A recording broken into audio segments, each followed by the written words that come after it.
told you before that everything you knew was a lie. Now you get to face the truth.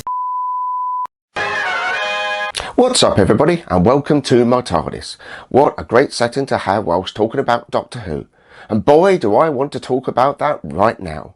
Series 12 has finally come to an end and has left its mark on the show's history. The BBC promised that the show will never be the same again, and they were correct, because what it has done is split the fandom right down the middle. The two-part story that made up the final revealed that the Doctor was the Timeless Child and the origin of the Time Lord species. The trouble with this revelation, it has plot holes so large that you can fly a TARDIS through it. Here's why I think that Chibnall has gone too far to make his mark on the show's history.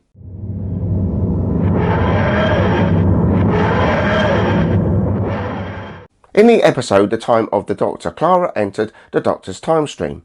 Now, if the Doctor has a past before Hartnell, why didn't Clara see those images of the Doctor? Even if he had forgotten them, the time stream wouldn't. You see, if I had amnesia, I may forget my past, but the evidence of my existence before my amnesia would still be evident. Don't the New Who writers remember what happened in previous episodes? If you're going to put a stamp on the show's history, don't piss all over your mate's previous work. Just saying.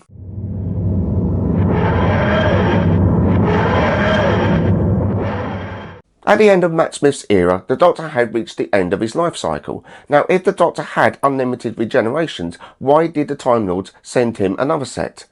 It doesn't make sense to me. Okay, yes, the Time Lords could have sent a bit of energy to fool the Doctor, but I don't think this is the case at all. Another case of poor research done by Chibnall, and Chibnall is supposed to be a fan.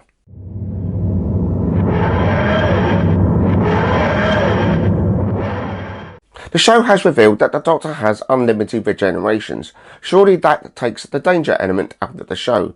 Having an unlimited lifespan means that they can keep on going regardless of the threat. Now surely the whole idea of a hero is to have an element of danger, and they are at risk. Now the Doctor can waltz in, if they get shot, doesn't matter, they'll still carry on, because there's no payback.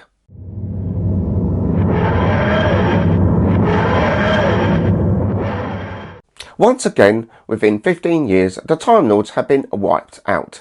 First, Russell T Davies said a massive time war killed off the Time Lords. Then, in the 50th anniversary, Moffat resurrected them. And now they've been murdered again. What was the point of having one showrunner save them, only the second one to kill them?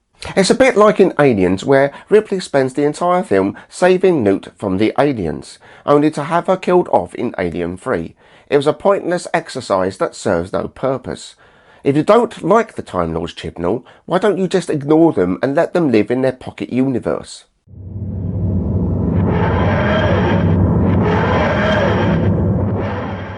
So let me get this straight. You got all those people on Gallifrey that didn't regenerate as they were being killed off, but as soon as you shove them into some cyber armour, they can again. I'm sorry, but what now? If the Time Lords stopped regenerating, which led to the deaths, their corpses wouldn't have kept their ability. This is just poor writing, which has no logical sense to make the Cybermen more of a threat. Did the writers sit down in the BBC offices one day and it went something like this? Or, what monster can we totally fuck up and how? Well, we can do Cyber Time Lords. Brilliant. Now let's go down the pub.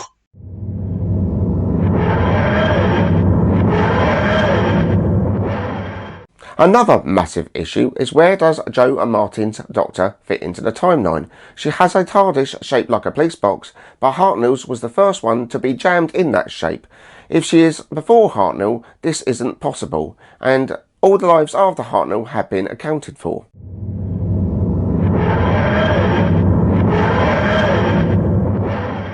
The Timeless Child was shown to be female, which contradicts everything we know about the Doctor's past. He wasn't a girl in the barn and had actual parents. This new addition to the Doctor's past doesn't add up, because of the events in the episode Listen, where Clara grabbed the Doctor's leg as a child and he was a boy. You could also hear the parents arguing. Again, another case of ignoring everything written by a previous series writer that isn't his. Should he be allowed to do that?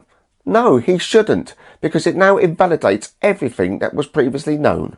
Also now, the Doctor apparently now comes from a parallel universe, which once again doesn't make sense because he has or she has Time Lord physiology, i.e. 2 hearts. Also, another contradiction. It was already established that the Time Lords came into being because they were exposed to the Time Vortex as the explanation to the origins of River Song. So once again, this pisses all over everything that's been established.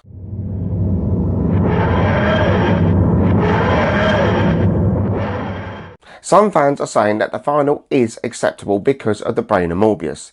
That's great theory, but here lies the problem. It isn't established on whose faces they were during the contest between the Doctor and Morbius. No one has denied or confirmed that they were the Doctors, and it's only speculation.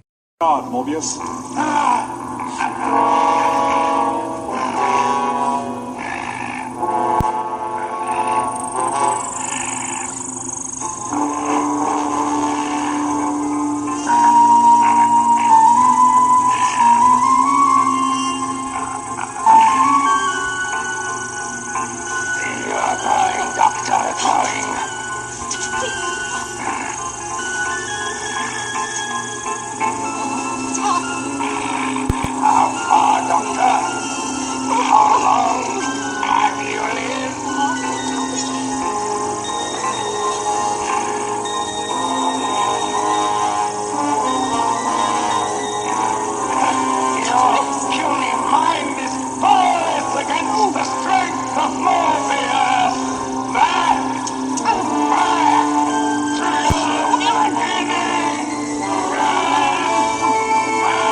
Who's to say that they aren't Morbius, considering he had a mind-blown event during the fight?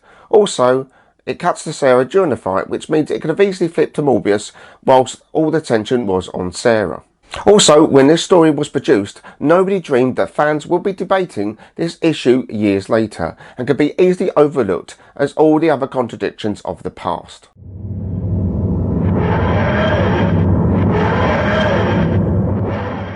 I'm sorry, but what the hell was going on there? In part 1, we see Brenden as a baby being found by a Mal. In part 2, we learn the fact that Brenden is the Doctor in a previous incarnation. So, number 1, how did the Doctor become a baby? Number 2, why did the Mal, who then pretended to be his father, and the pretend policeman, pretend they didn't know him? And number 3, what the fuck did this have to do with the Time Lords? This whole subplot had nothing to do with the story as a whole. It's like Chibnall had time to fill and decided to shove this in to fill that hole, which leaves the viewer completely baffled by the whole thing.